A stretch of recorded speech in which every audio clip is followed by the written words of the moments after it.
Hi,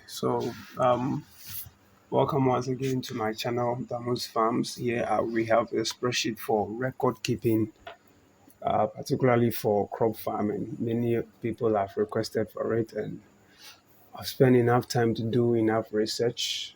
Maybe not enough, but at least got some basic record keeping fundamentals that are needed in every farm. So, without wasting much time, this is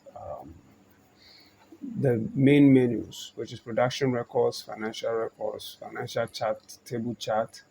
Then we have tools and equipment. So quickly, when you go to production records, we have different crops.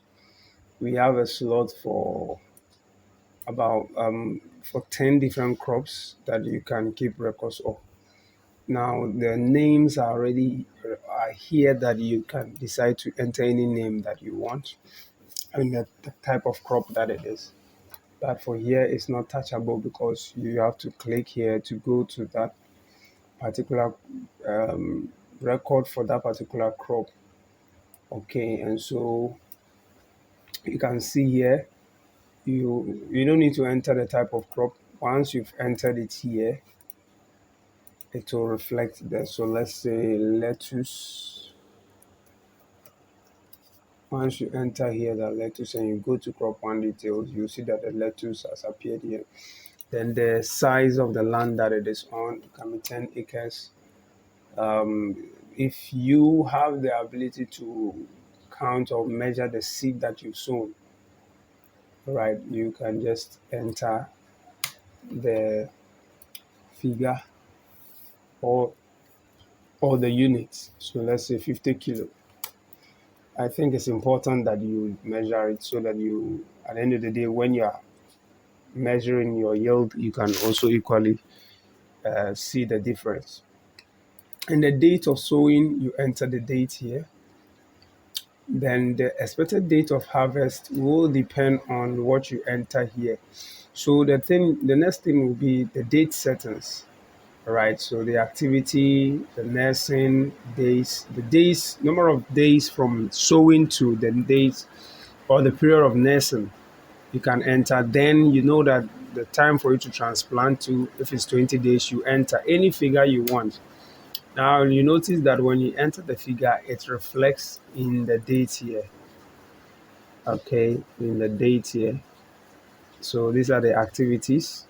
Maybe I should have just added it to this so that you just see the dates.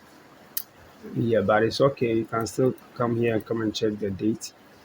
And then the first fertilizer application, second fertilizer application, pesticide application day.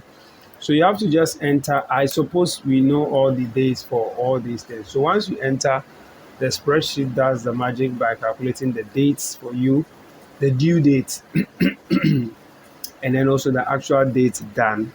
It's raining here. I hope it's not going to reflect in the recording. So this applies to all the crops.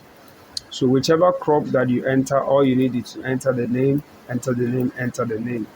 So you can see here for pepper, we have the same thing. Okay, so any crop you do, you just have to enter the detail here. Then the next thing we want to look at is tools and equipment. Very simple one. Just enlist your tools and equipment that you work with or you've purchased to, in order to know your asset as a farmer. And then you have your financial records. So over here is a simple income expenditure records. You enter the category. Okay, so the first thing you want to do when you come here is to sorry, enlist your category of expenditure as well as your source of income. Any figure you, any word that you put there is up to you based on how you keep your records. And then you have here the dates for, now the date should apply to both the income and expenditure. So if you have an expenditure maybe on 4th, let's say 4th January 23, and it's not an income, it's an expenditure, you just have to come all the way here and then continue. Let's say cost of fertilizer, right? Then I think that you choose fertilizer, you choose a fertilizer, and then for which crop did you use it for? Crop one, crop two. I think if it's general, you can just leave it. And then the quantity you bought, let's say five, and then one was, let's say, 90 cedis. So there you go. The same applies. So the red is expenditure, sorry, and the green is the income.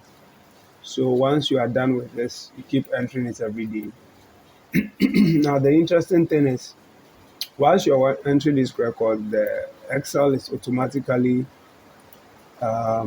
gathering or compiling or forming a table for all that you are entering.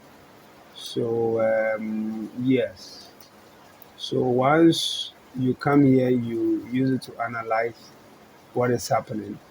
So example is we have for crop one, the total income, total expenses, profit or loss. Crop two, total income, total expenses, profit or loss. Then over here you have the expenditure category. So pesticide, how much you spend on pesticide in the whole farm.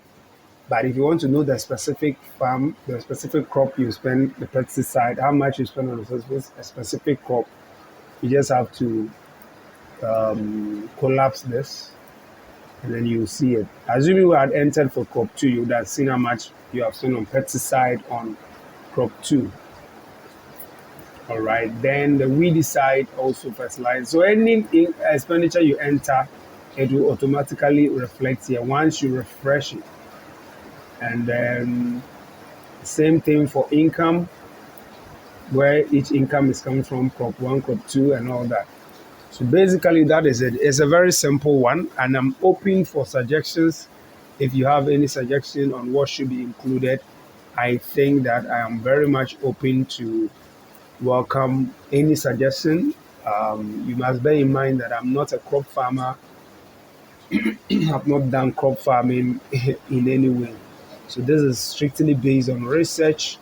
And also, I found out that some of the farmers that I got in contact with, they were not really the data or record keeping type. So I couldn't get so much info from most of our farms. But here, that is why I'm here to help you.